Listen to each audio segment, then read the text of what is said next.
Yo, what is up, guys? It's Underrated Major. Today I'm be doing a video discussing Igneel Alive. Now, I know there's already a lot of people with their pitchforks, and there's also a lot of people who already dislike and left the video. They're like, alright, this is bullshit. I'm not even going to entertain this. Underrated Major, you gone too far. I don't even want to listen to what you're about to say. But I'm not going to be doing some crazy theory about Igneel being alive in some third dimension, like him coming back. No, no, no. I'm not going to do a theory like that.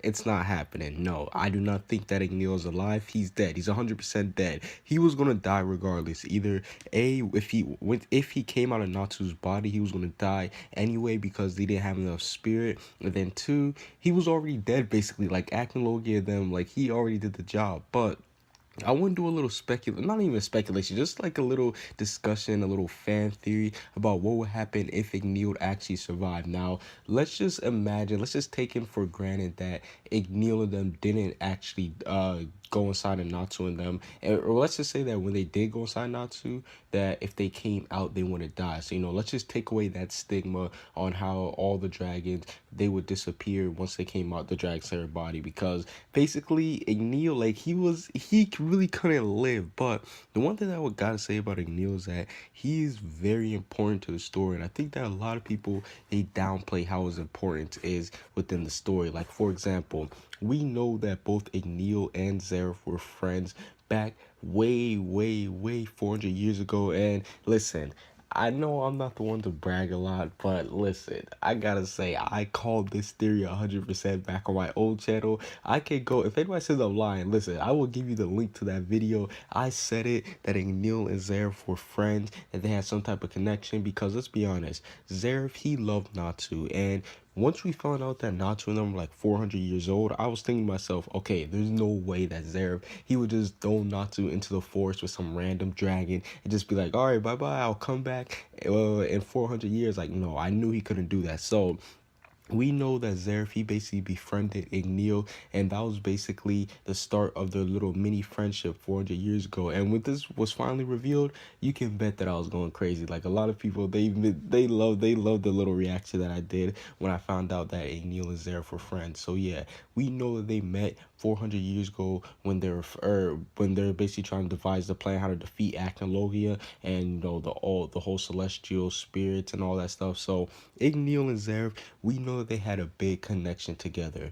Now, fast forward up until, I want to say, the current time, not the current time, but real time, because Igneel, we didn't see him a lot, but when we did see him, there were major moments. And the first time that we really got to like see him, besides like Natsu talking about him, was in the Tower of Heaven arc. And listen, to this day, this is still one of my favorite moments of foreshadowing fairy tale. Like, this is just so fire, no pun intended. But basically, when we saw like Neil inside that little volcanic, like the little volcano, we don't know where he was at first. Like, he was basically surrounded like around a whole bunch of fire and lava. He was just chilling there, and then we see the little fairy. Like, it looked like, I'm not gonna lie, it looked like the fairy from Legend of Zelda. I forgot what the fairy's name was, but nonetheless, we see the little glowing light come, and we found out that was Grandini. She was talking to Igneel. She was basically saying stuff like, oh, he acts just like you, and that that Natsu and Wendy were going to meet soon. And then come to find out, that little volcanic place was actually him inside of Natsu. And when she said that they were gonna meet soon, she was foreshadowing the whole Orasian Seiya arc, and I was like, yo, this is just so fire foreshadowing. Like, this was just, let's clap it up for Hero Watcher. That's one of my favorite moments of foreshadowing, regardless. Like, that was just so dope, him throw that in there. But we also see a little bit of Igneel's personality. We saw that he got very like angry with Grandine when she was saying stuff like, oh, he acts just like you both get hot-headed. And then we saw Igneel basically like, I'm the king of dragons and all that stuff. So that was interesting seeing Igneel, because that was really the first time that we saw some of his personality.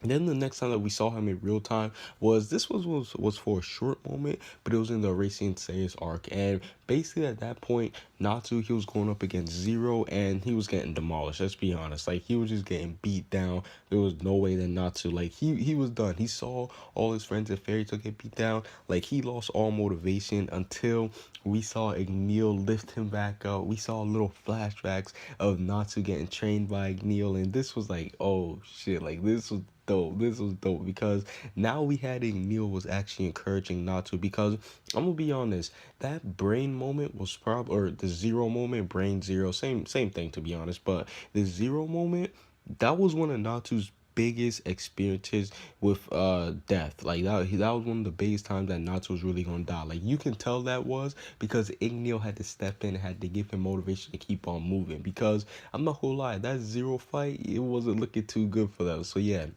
when Igneel had to step in, that's also another time we saw him, and I was like, damn, like this, that's how you tell it's getting real. Then we saw Igneel actually discuss how, like, him training Natsu and all that. So yeah, the Erasing Sei's arc, that's when Igneel actually did show up and gave him a little bit of encouragement.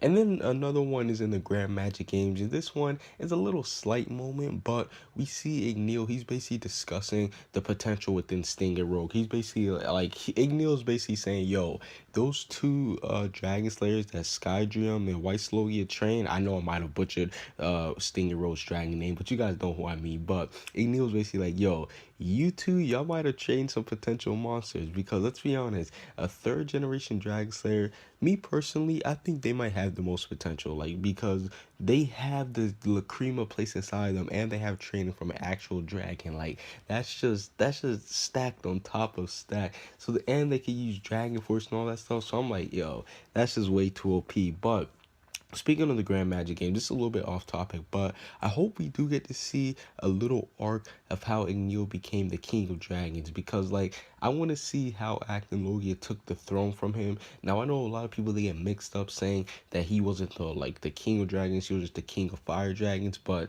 if I'm not mistaken, I'm pretty sure they said that Igneel was, like, the King of Dragons overall. Then once Acton Logia took his spot, he became, like, the King of Fire Dragons. So I want to see something revolving around that. I think that'll be dope.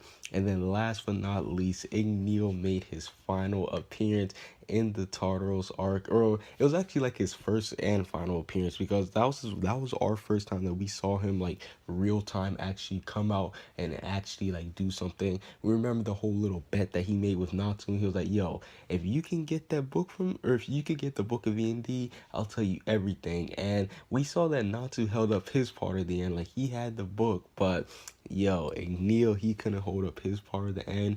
We saw his fight with Acton Logia, and I'm gonna be honest, Igneel did good for somebody who wasn't at 100%. He took off half his arm. I mean, even Igneel, like, this was one of the funniest moments of Fairy Tail when Acton Logia was like, whoa, is that all you got? And he's like, let's relax. Don't forget that I haven't even been alive and that I'm only at like half of my strength. So that was actually a funny moment, but we know that Igneel ended up taking the L to Acton Logia, and that was basically the moment where Igneel died, and that was one of the most like shocking, saddest, brutal moment because like Natsu saw Igneel die right in front of him.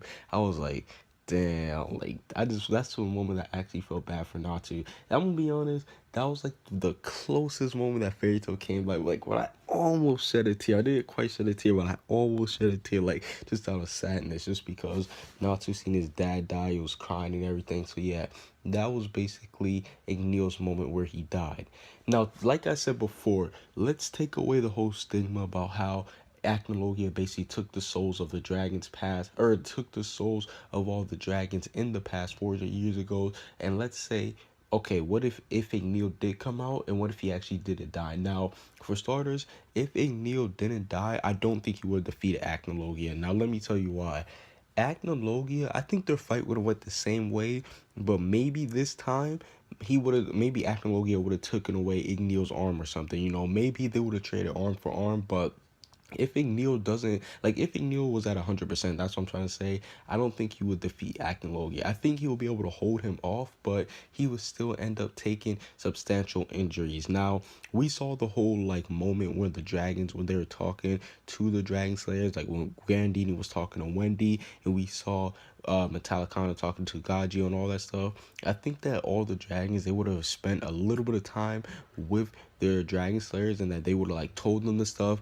Maybe, and this is when it gets a little bit interesting because maybe Igneel would have told Natsu that he's E&D right then and there, like in the Tardos arc, and maybe Natsu would have been forced to keep it to himself. I think that would be cool if they had a little play on that, because it'll kind of be like Natsu having to keep it away from everybody, and he wouldn't be in denial when Zeref told him. Granted, it would take away some of the shock factor, because like that was one of the biggest shocking moments when Natsu found out that he was E&D. But I think it will have an interesting turn if Igneel told him right then and there. Now, I do think that the dragons, they would have found some way to basically go off and like live away from humans, because dragons have been extinct for like forever. So I'm pretty sure that they want to come back into society. So I'm pretty sure that the dragons, they would have went off and probably did something on their own.